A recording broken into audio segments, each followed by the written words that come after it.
Assalamualaikum warahmatullahi wabarakatuh. Bismillahirrahmanirrahim. Ilahad Nabil Mustafa Muhammadin sallallahu alaihi wasallam wa kafadil anbiya wal mursalin wal awliya wa syuhada'i was shalihin was sahabati wat tabi'in wal ulama'i wal musannifin wa jami'i malikatil muqarrabin wa sultanul awliya Syekh Abdul Qadir Al-Jailani wa musannifi hadzal kitab qaddasallahu sirrahum wa nawwara dharihahum wa yuli darajatihim wa a'ada alaina min barakatihi wa amdana alaina bismillahirrahmanirrahim wa nafa'ana bi ulumihim semoga fadil muslimin wal muslimat wal mu'minin wal mu'minat Allahumma ighfir lahum warhamhum wa'afihim wa'fu anhum waj'al maswahum wa li ridhaillah wa li rasulillah ni'atin salihah wa jabi kulli khair wa li tabi kulli syarr bisirril Fatiha. A'udzu billahi minasyaitonir rajim. Bismillahirrahmanirrahim. Alhamdulillahi rabbil alamin. Arrahmanir rahim. Maliki yaumiddin. Iyyaka na'budu wa iyyaka nasta'in. Ihdinas siratal mustaqim. Siratal ladzina an'amta 'alaihim ghairil maghdubi 'alaihim waladdallin. Amin. Bismillahirrahmanirrahim. Ay wa min ma'asil yadaini. Ay wa min ma'asil yadaini wal la'bi bi alatil lahwi al muharramat. Dan di antara maksiatnya tangan wal la'bi yaitu bermain-main bi alatil lahwi al muharramati dengan menggunakan alat-alat musik yang diharamkan. Memainkan alat musik yang diharamkan. Ketumbur sebagaimana alat musik yang tumbur, namanya tumbur ya. Ini dari alat musik Timur Tengah. Kemudian warrobab, kemudian robab gitu ya. Ya robab. Wal mismar, kemudian mismar ini apa? Seruling ya. Wal autar, kemudian autar gitar. Adalah bagian-bagian dari alat musik yang diharamkan secara syar'i. Ketika kita mainkan, maka itu bagian dari maksiatnya tangan kita yang telah memainkan alat musik tersebut. Walamsul ajnabiyah, kemudian di antara maksiatnya tangan lagi adalah lamsul ajnabiyati, yaitu memegang perempuan yang bukan mahramnya. Memegang perempuan yang bukan mahramnya, yang bukan halalnya. Bukan mahramnya berarti tidak ada hubungan kemahraman. Kemudian bukan halalnya berarti ajnabiyah. Kalau halalnya ya boleh ya. Kalau halalnya istrinya ya terserah. Jadi adalah memegang perempuan ajnabiyah, bukan mahram, bukan istrinya. Memegangnya amdan dengan sengaja, bighairi khailin dengan tanpa alas. Au bihailin au bihi, ataupun dengan menggunakan khail tetapi bisyahwatin, dengan adanya syahwat. Walau ma'a jinsin, kalau dengan syahwat walau ma'a jinsin, meskipun yang dipegang itu adalah seseorang yang sesama jenis. Nah, au mahramiyatin, ataupun sudah ada mahramnya, itu juga tetap hukumnya haram. Maksiatnya tangan, yaitu memegang perempuan lain tanpa ada alas. Nah, ini kaitannya ya. Kelihatannya baik tetapi secara sudut pandang agama itu adalah haram. Salaman ketika hari raya, laki-laki dengan perempuan yang bukan mahramnya, selamat Idul Fitri itu lah. Kalau tanpa alas tangan, pakai apa itu adalah bagian justru sesuatu yang haram ya. Jadi adalah memegang perempuan lain yang bukan mahramnya, yang bukan halalnya, tanpa pakai alas. Ataupun pakai alas tetapi menimbulkan syahwatnya juga haram. Nah, kalau dengan syahwat jangankan kepada perempuan lain, kepada mahramnya saja itu juga hukumnya haram. Jangankan selain jenis, satu jenis pun juga haram.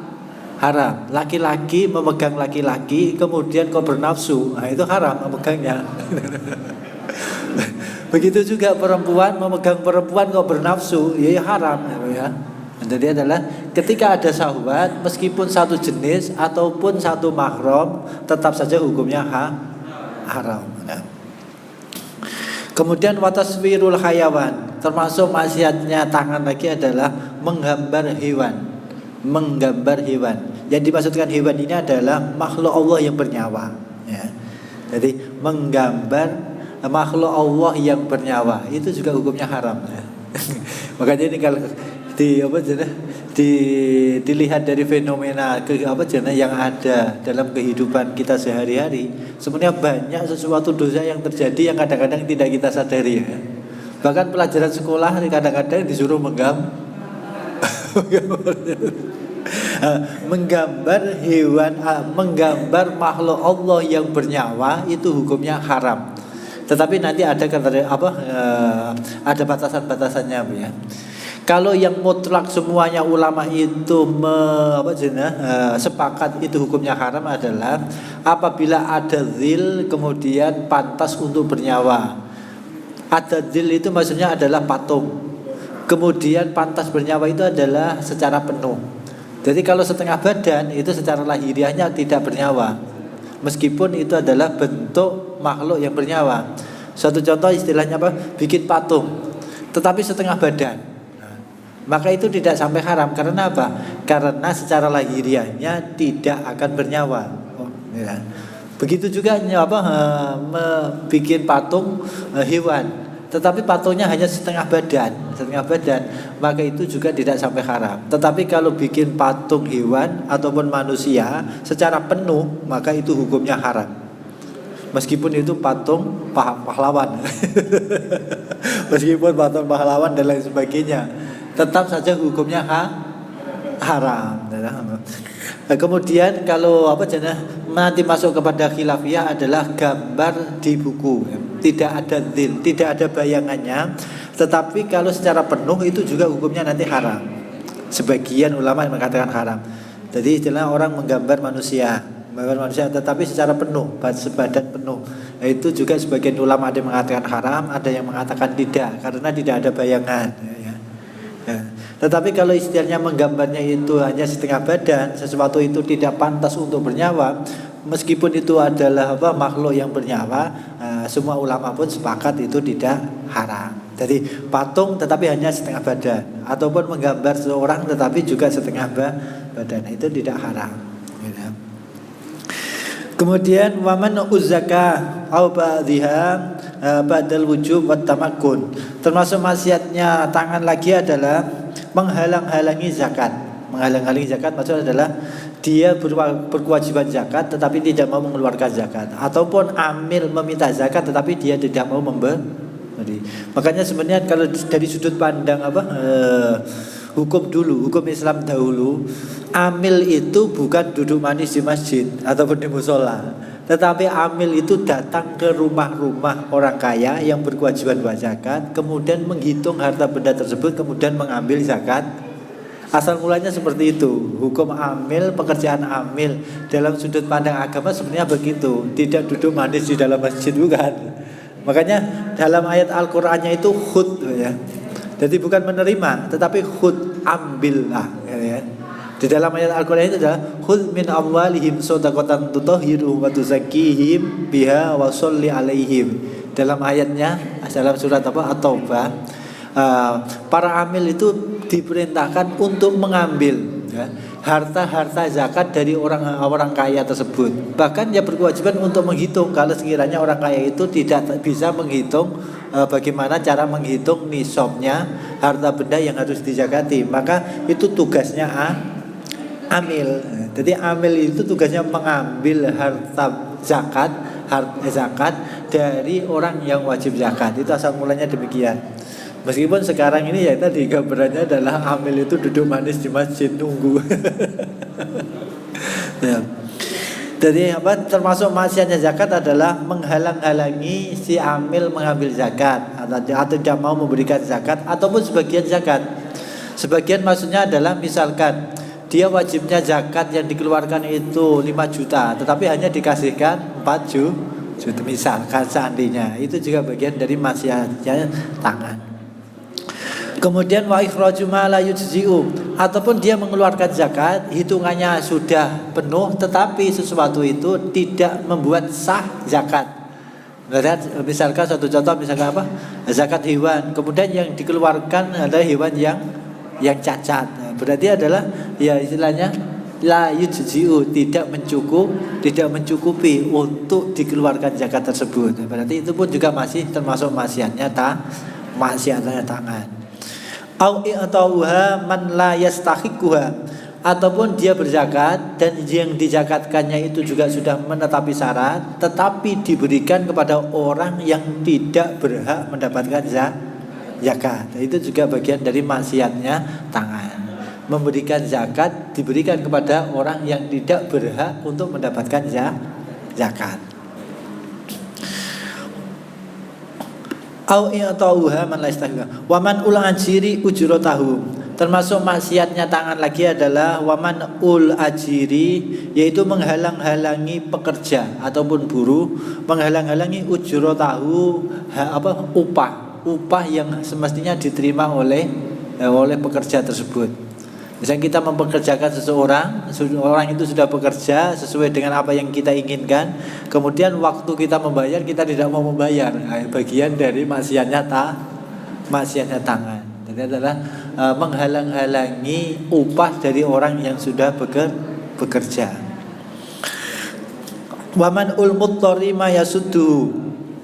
Kemudian termasuk maksiatnya tangan lagi adalah kita menghalang-halangi ataupun kita tidak mau melakukan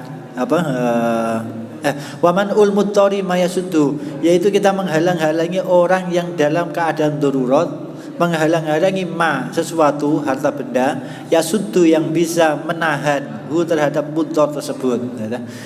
Karena kaidah darurah dalam fikih itu adalah ad-darurah tubihul mahdurah. Darurat itu memperbolehkan sesuatu yang dilarang atau yang diharamkan. Mencuri itu hukumnya haram, ya. Mencuri itu hukumnya haram.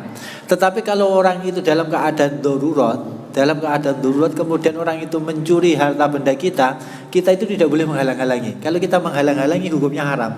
Tetapi yang dicuri hanya sebatas harta yang untuk menutup ataupun istilahnya untuk menyambung nyawa. Kalau lebih ya boleh kita halang-halangi selebihnya. Makanya istilahnya kalau ada orang kelaparan di hutan, tidak ada makanan yang halal terkecuali bangkai, orang itu pun boleh makan bangkai, tetapi hanya sebatas menyambung nyawa, tidak boleh sampai kenyang. Kalau sampai kenyang ya tidak boleh. Jadi ma yasuddu hanya sebatas untuk diperkirakan menyambungnya nyawa. Begitu juga orang yang dalam keadaan keadaan darurat kemudian mengambil harta benda kita. Kalau memang yang diambil itu hanya sebatas untuk menyambung nyawa orang yang darurat tersebut, maka kita menghalang-halangi hukumnya haram. Wa adamu inqadi ghariqin. Kemudian termasuk maksiatnya tangan lagi adalah tidak adanya menyelamatkan orang yang tenggelam. Orang yang tenggelam min ghairi udhrin, tanpa ada udzur fihima dalam keduanya. Kemudian termasuk maksiatnya tangan lagi adalah ada orang yang tenggelam, kita bisa menyelamatkan, tetapi kita tidak mau menyelamatkan orang tersebut. Nah, itu juga bagian dari maksiatnya tangan. Ya. Ada orang yang tenggelam, semestinya kita bisa menyelamatkan, tetapi kita tidak mau menyelamatkannya. Itu adalah bagian dari maksiatnya tangan. Wa kitabatu ma yahrumu an nutqu bihi. Termasuk maksiatnya tangan lagi adalah menulis kalimat ataupun kata-kata yahrumu yang haram an nutqu mengucapkan bihi dengan ma. Menulis kalimat atau kata-kata yang haram diucapkan. Nah, menulisnya itu juga hukumnya haram. Suatu contoh ghibah itu adalah haram. Ketika kita ghibah bukan pakai lisan tetapi pakai tulisan, ya juga haram. Begitu juga mengadu domba ataupun berdusta dan lain sebagainya. Pokoknya setiap kalimat yang haram diucapkan ketika ditulis, ya hukumnya juga haram. Entah itu dibaca orang ataupun tidak, menulisnya hukumnya sudah haram. Wal khianatu. Kemudian termasuk maksiatnya tangan lagi adalah berkhianat. Khianat itu kalau kaidahnya adalah ziddun nasihah, yaitu kebalikan dari nasihat. Kalau nasihat itu kaidahnya adalah iradatul khair, menginginkan kebaikan bagi yang lain. Kalau kita menginginkan suatu keburukan bagi yang lain, ya hukumnya ya haram. Jadi adalah orang itu harus nasihat. Nasihat itu adalah menginginkan terjadinya suatu kebaikan bagi yang lain. Kalau khianat adalah orang itu menginginkan ataupun berusaha untuk orang lain menjadi bahaya ataupun menjadi yang buruk. Itu adalah khianat. Dan itu hukumnya haram. Nah, khianat itu bisa jadi terjadi dengan cara dengan perbuatan, bisa jadi dengan ucapan, dan juga bisa jadi dengan akhwal.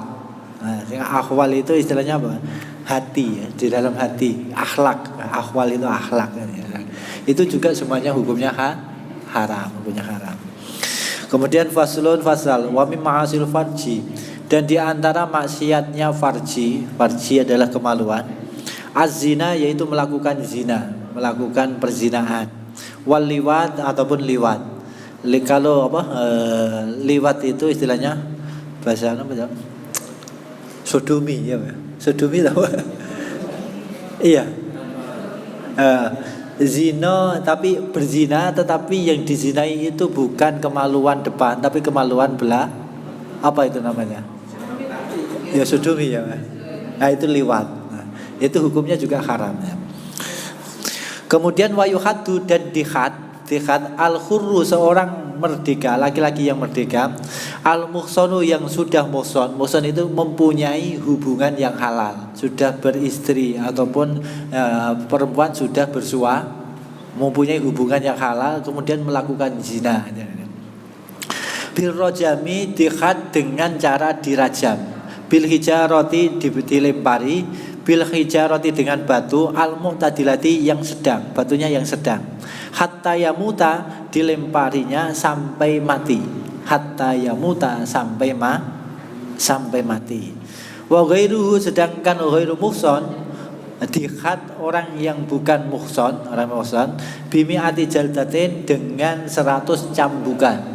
Dihad dengan 100 cambukan, wa taghribun kemudian diusir sanatan dalam waktu 1 tahun, lil hurri bagi orang yang merdeka, wa bisnis widalik dan dengan separuhnya hukuman tersebut lil rokiki bagi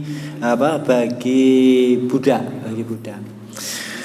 Termasuk maksiatnya farji ataupun kemaluan adalah orang itu melakukan zina ataupun liwat. Liwat ini meskipun yang diliwati itu adalah halalnya, tetap hukumnya haram ya. Jadi suami istri kan hubungannya halal ya. Tetapi kalau yang yang menjadi sasarannya itu dubur bukan kubul, itu juga hukumnya haram, tetap hukumnya haram. Kemudian apabila terjadi zina itu ada 2 macam, ada zina muhson, ada ghairu muhson. Muhson itu adalah seorang itu sudah mempunyai hubungan yang halal tetapi masih melakukan berzina, itu adalah zina muhson. Zina muhson maka hukum dunianya adalah dia dirajam itu adalah dilempari batu-batu yang sedang sampai mati. Jadi tidak pakai hitungan. Seandainya baru 1 kali kau mati ya sudah selesai. Tetapi seandainya sampai 100 kali kau masih hidup ya masih terus dilempari terus. Jadi ukurannya adalah sampai mati, bukan pakai hitungan. Jadi orang yang sudah mempunyai hubungan halal kemudian melakukan zina, hukum syariat dunianya adalah orang itu dihad. Cara dihadnya adalah dirajam, dilempari dengan batu yang sedang sampai mati, tidak pakai hitungan, sampai mati. Kemudian apabila orang itu belum mempunyai hubungan yang sah, kemudian melakukan zina, maka hadnya adalah dicambuk 100 kali. Dicambuk sampai 100 kali. Setelah dicambuk 100 kali kemudian diusir dari desanya tersebut. Diusir sampai waktu 1 tahun, belum boleh balik. Tidak boleh balik ke daerahnya sampai 1 1 tahun. Kalau memang orang itu merdeka. Tetapi kalau orang itu Buddha, maka separuhnya. Kalau separuhnya berarti hanya dicambuk 50 kali, kemudian diusir dari desa tersebut setengah tahun. Wa minha, dan di antara maksiatnya farji ityanul bawa ini walau milkahu, yaitu mendatangi ataupun berbuat dengan hewannya, walau milkahu meskipun hewannya sendiri, ya. Melakukan zina dengan hewannya, dengan hewan itu juga termasuk maksiatnya maksiatnya farji, maksiatnya kemaluan. Jadi ini pernah terjadi, Pak, ya. Pada zaman Nabi atau zamannya sahabat, ada zaman Nabi, ada seorang sahabat yang memelihara hewan bigol. Di situ digambarkan bigol. Bigol ya semacam hewan kuda. Kuda itu kuda yang bagus, yang kemudian diistimewakan oleh orang tersebut. Diistimewakan oleh orang tersebut. Kemudian ditanya oleh sahabat yang lain. Kemudian dia memberikan suatu alasan. Kalau aku ingin melakukan hubungan biologis, maka dengan hewan ini. Kemudian akhirnya timbullah hadis Nabi yang mengharamkan adalah bahwa melakukan hubungan biologis dengan hewan sekalipun, meskipun miliknya sendiri, itu adalah bagian yang diharamkan ataupun termasuk maksiatnya farji. Kemudian wal istimna'u biyadi ghairil halilati, termasuk maksiatnya farji lagi adalah istimna, yaitu berusaha mengeluarkan air sperma biyadi ghairil halilihi, dengan tangannya orang yang bukan halalnya. Nah, itu adalah hukumnya juga haramnya. Meskipun tangannya sendiri, ya. Tetapi kalau tangannya istrinya boleh, ya. Jadi misalkan suami tidak tahan, padahal istrinya dalam keadaan situasi mau melakukan juga haram, tetapi ditahan daku aja, sudah suruh mainan saja, disuruh mainan untuk istrinya. Nah ini memang secara syariatnya demikian gitu loh, Pak, ya. Jadi kalau dia sendiri, dilakukan sendiri dengan tangannya sendiri, malah hukumnya haram. Tetapi kalau dengan tangannya istrinya, itu boleh, halal gitu loh, ya. Jadi kalau dengan tangannya istrinya itu hukumnya boleh, halal, tidak dosa. Tetapi kalau dilakukan sendiri dengan tangannya sendiri, malah hukumnya haram, gitu, ya. Kemudian wal wat'i fil haidi, termasuk maksiatnya kemaluan adalah wati ini ada melakukan hubungan suami istri, tetapi fil haidi, dalam keadaan istri menstruasi, itu juga hukumnya haram. Awin nifasi, ataupun dalam keadaan nifas, istri baru dalam keadaan haid ataupun nifas. Au badan qitaima, ataupun sudah berhenti darahnya, tetapi waqoblal ghusli, sebelum mandi wajib. Au ba'dal ghusli, ataupun sudah melakukan mandi tetapi mandinya bila niatin, tanpa niat. Au ma'a faqdi syartin, ataupun dengan bersamaan tidak adanya syarat sahnya mandi tersebut, min syurutihi, dari syarat-syarat sahnya mandi.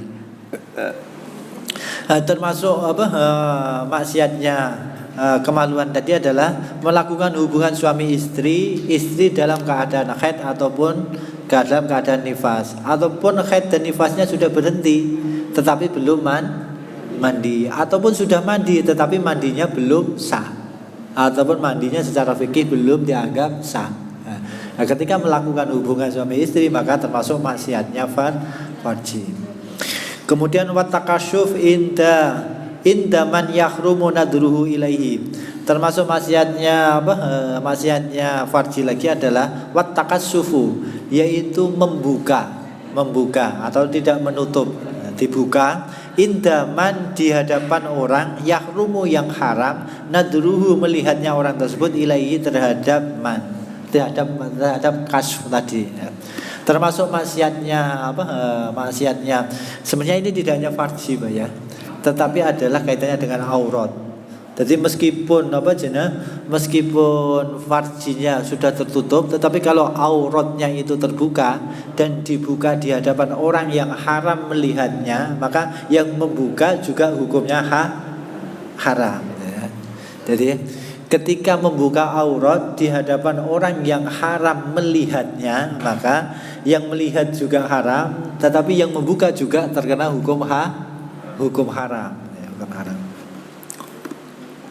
Kemudian au fil khalwati tetapi li ghairi gharadin, ataupun membuka aurat, ini lebih luas saja. Awil au fil khalwati, atau membuka aurat di dalam tempat yang sepi tetapi li ghairi gharadin, tanpa ada tujuan apa-apa ya. Jadi orang itu di tempat yang sepi, tidak ada orang, kemudian telanjang bulat misalkan, tidak ada tujuan apapun, nah, itu juga hukumnya haram. Terkecuali kalau ada tujuan tujuan tertentu, ketika itu bisa jadi diperbolehkan ya. Itu diperbolehkan. Wastiqbalul kiblati awistidbariha bi baulin aw ghaidin min ghairi khailin. Termasuk maksiatnya farji lagi adalah menghadap kiblat ataupun membelakangi kiblat ketika waktu kencing ataupun waktu buang air besar. Ketika tempat itu tidak ada satirnya, tidak ada satir atau ya satirnya. Ya. Jadi menghadap ke arah kiblat ataupun membelakangi kiblat ketika kencing ataupun buang air besar. Ketika tempat itu tidak ada satirnya. Kalau ada satirnya ya boleh.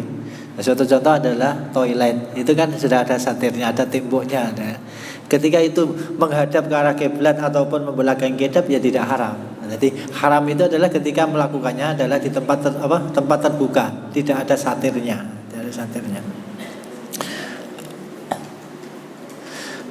Au kana ba'uda anhu aksaru min salasati adruin, ataupun ada hail tetapi hailnya adalah jauh. Jauh itu digambarkan adalah lebih dari 3 dhira. Lebih daripada 3 dhira itu sudah dianggap jauh. Makanya sebenarnya kalau itu toilet itu memang secara syariatnya jangan besar-besar. Jadi memang ada kamar itu harus kecil, itu kalau memang toilet ya. Kalau toilet kalau kamarnya besar, itu malah tembok itu nanti tidak dianggap, malah harus tidak boleh menghadap kiblat ataupun membelakangi kiblat.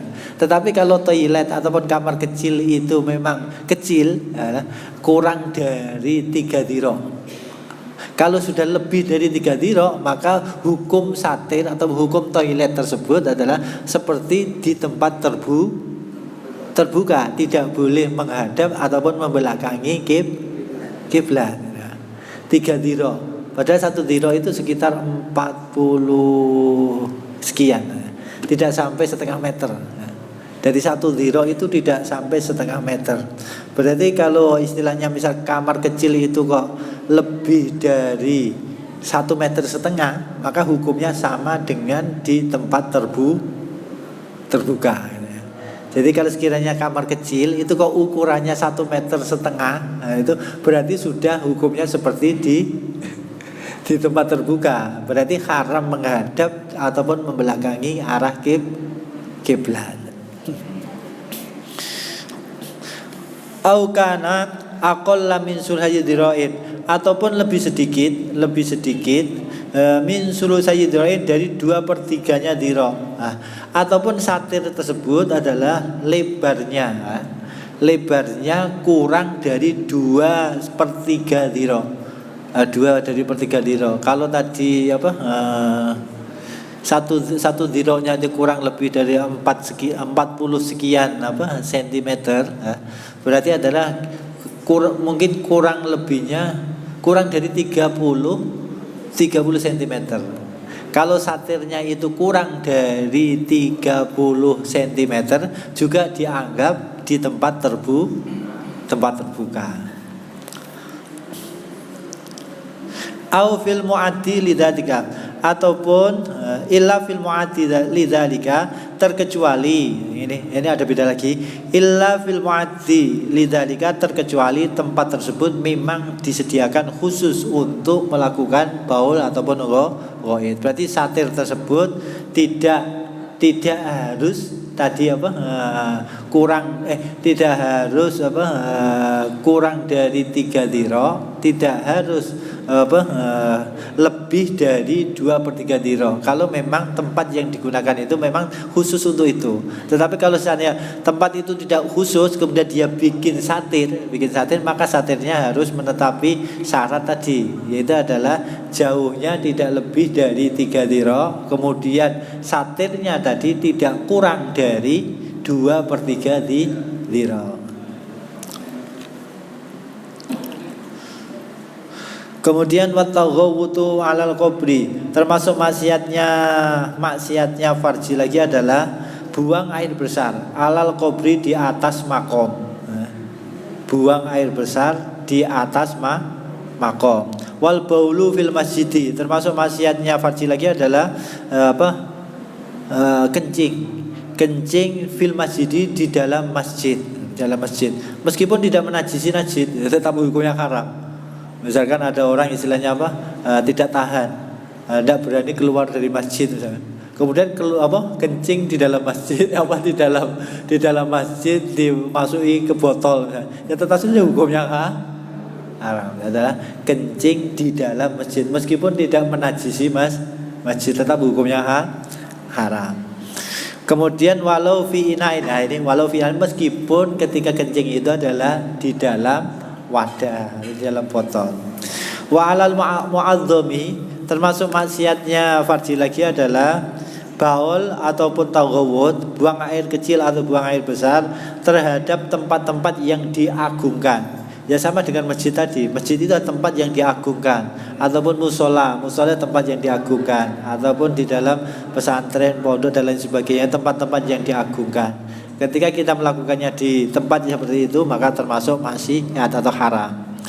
Kemudian watarkul khitan ba'dal buluk, termasuk maksiatnya farji lagi adalah meninggalkan khitan, tidak melakukan khitan ba'dal buluhi, setelah usia balik. Ini bagi laki-laki tapi ya.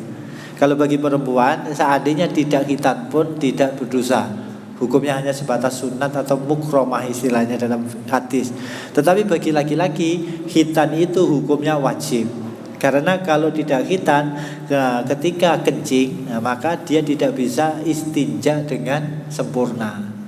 Itu bagi laki-laki. Tapi kalau bagi perempuan tidak masalah. Makanya hanya kesunatan atau mukromah dalam perempuan untuk melakukan khitan. Laki-laki sudah balik kok masih belum khitan, itu termasuk maksiatnya farji. Maksiatnya, kemaluannya laki-laki itu sendiri. Karena ketika sudah balik, dia sudah wajib sholat. Ketika sudah wajib sholat berarti harus suci. Ketika dia belum khitan, ketika dia kencing berarti dia tidak bisa bersuci dengan sempurna, karena masih ada najis yang tersisa di dalam kulum. Kulum itu kulit kecil yang di atas di ujungnya. Kalau itu tidak dibuang, maka masih saja tetap ada najis yang di dalam itu, padahal dalam itu hukumnya luar. Berarti kalau hukumnya luar sebenarnya harus disucikan. Ketika tidak dibuang, tidak bisa disucikan dengan sempurna. Makanya wajib hukumnya. Bagi laki-laki khitan itu hukumnya wajib. Untuk pengantar menjadi kita mungkin itu. Mungkin ada yang kita bahas, semoga